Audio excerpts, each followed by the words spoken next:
Welcome to FS today guys, आपका स्वागत है मेरे चैनल में। तो रिसेंटली टर्की से ना एक बहुत ही बड़ा जियोपॉलिटिकल इवेंट निकल कर आया है कि टर्की ने अप्रूव कर दिया है फिनलैंड का नेटो मेंबरशिप बिड। ये बहुत ही बड़ी जीत है फिनलैंड के लिए, क्योंकि फिनलैंड 2022 से ये ट्राई कर रहा था कि कैसे ना कैसे करके हमें नेटो में ज्वाइन होना है, क्योंकि रशिया का डर इन्हें बहुत ही सता रहा था।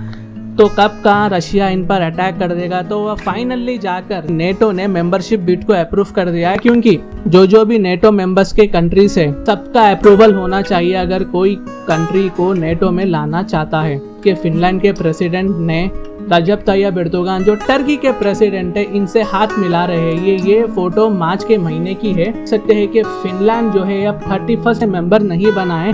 कुछ फॉर्मेलिटी है उसे इन्हें क्लियर करना पड़ेगा, तब जाके ये जो है प्रॉपर तरीके से नेटो मेंबर बनेंगे। अभी सिर्फ पेपर वर्क हुआ है, अभी थोड़ा और काम बाकी है। जैसा ही वो काम पेपर वर्क डन हो जाएगा, कंप्लीट हो जाएगा, फॉर्मेलिटी कंप्लीट हो जाएगी, ये पक्का नेटो मेंबर बन जाएंगे। ये कैसे हुआ?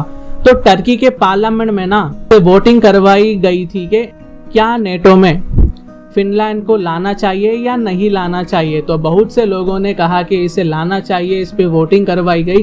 तब जाकर टर्की के पार्लियामेंट ने इसे अप्रूव कर दिया है, इसका एप्लीकेशन। क्योंकि मेन यहाँ होंगे रजब तैयब एर्दोगान, जो टर्की के प्रेसिडेंट है, इनका साइन होना चाहिए यहाँ पर, तब जाके ये अप्रूव होगा। तो इन्होंने यहाँ सिग्नेचर भी कर दिया है और फिनलैंड जो है 31st मेंबर बन गया है। कंप्लीटली नहीं बना, हाफ बना है, समझो हाफ फॉर्मेलिटी के बाद पूरा कंप्लीट बन जाएगा। फिनिश गवर्नमेंट, जो फिनलैंड की गवर्नमेंट है, उनका ट्विटर हैंडल है। इन्होंने कहा है कि all NATO members countries have rectified Finland membership.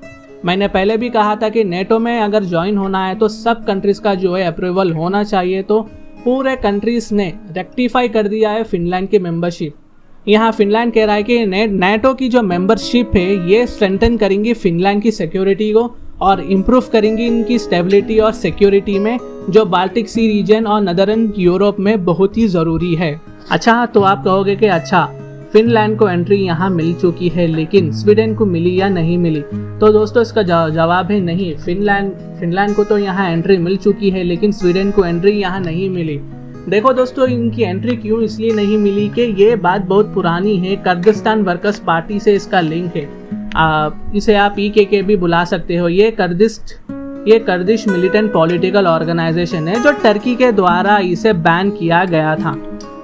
PKK organisation को टर्की ने बैन कर दिया गया था, क्योंकि ये एक टेररिस्ट ऑर्गेनाइजेशन है। ये टर्की का कहना है और कुछ चुनिंदा देश है इनका कहना है। 1984 में ना टर्की स्टेट में PKK यानी कर्दिस्तान वर्कर्स पार्टी ने ना हम पर हथियार उठा लिए थे, इसलिए हम इसे टेररिस्ट ऑर्गेनाइजेशन कहते हैं और इसे हमारे देश में हमने इसे बैन कर दिया गया है।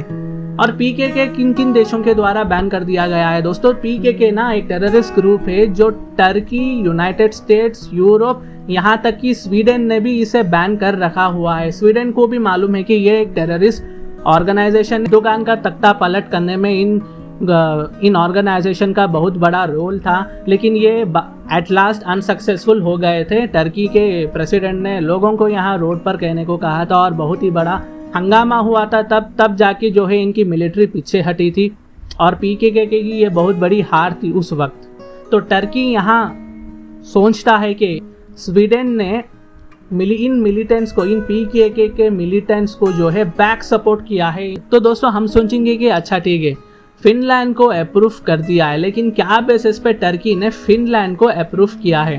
तो दोस्तों यहाँ टर्की ने दो चीज़ों पे जो है फिनलैंड को अप्रूव किया है। पहला रीज़न तो ये है कि टर्की ने कहा कि अगर आप आर्म्स एम्बार्गो हम पे से हटा लेंगे तो हम आपको नेटो मेंबरशिप बिड दे देंगे, अप्रूव कर देंगे। ये थी पहली शर्त। टर्की ने अपने पार्लियामेंट में वोटिंग रखा, रशिया को फर्क पड़ेगा या नहीं पड़ेगा? तो दोस्तों रशिया को इससे बहुत बड़ा फर्क पड़ने वाला है, क्योंकि रशिया नहीं चाहता कि इनके यहाँ पर ना कोई नेटो कंट्री इनसे बॉर्डर लेवल करे, क्योंकि फिनलैंड भी एक बॉर्डर शेयर करता है रशिया के साथ।